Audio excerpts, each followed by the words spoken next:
একটু দেখি কি অবস্থা। দেখেন বন্ধুরা, এখানে কিন্তু বাদাম কিন্তু অনেকগুলো হয়েছে। আমি এখন বর্তমানে আছি হচ্ছে যমুনা নদীর চরের মধ্যে। তো চরের মধ্যে এসে যে জিনিসটা দেখতে পারলাম সেটা হচ্ছে যে বাদাম। এই যে আমরা যে বাদামগুলো খাই, পার্কে বসে যে বাদামগুলো খাই, সেই বাদামগুলো এখানে চাষ করতেছে।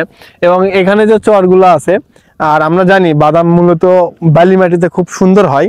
আর এখানে কৃষক ভাইরা বাদাম চাষ করে রাখছে, কোনো রকম খরচা নাই এই বাদাম চাষে। হ্যাঁ, কারণ হচ্ছে যে এখানে যে বালি মাটিগুলো আছে, আর আমরা জানি যে বাদামের সবসময় বালি মাটিতে ভালো হয়। চরের যে মাটিগুলো, এই মাটিতে অনেক সার থাকে।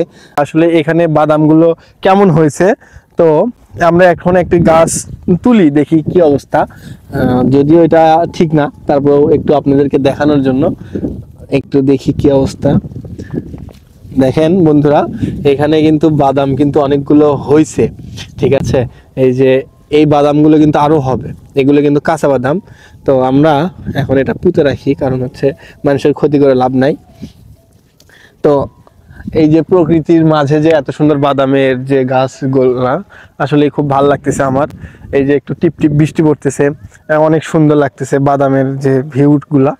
যারা প্রকৃতি লাভার আছেন, যারা কৃষি লাভার আছেন, যারা কৃষককে ভালোবাসেন, যারা কৃষিকাজকে ভালোবাসেন, তারা অবশ্যই আমার এই ভিডিওটি টাইমলাইনে রেখে দেবেন।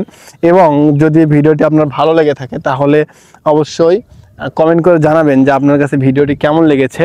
এই যে চরের মাঝখানে এত সুন্দর প্রকৃতির মাঝে সবুজ, চারদিকে সবুজের সমারোহ, কেমন লাগলো অবশ্যই আমাদেরকে কমেন্টে করে জানাবেন। এবং আমাদের চ্যানেলটি সাবস্ক্রাইব করে দেবেন এইরকম নতুন নতুন ভিডিও পাওয়ার জন্য।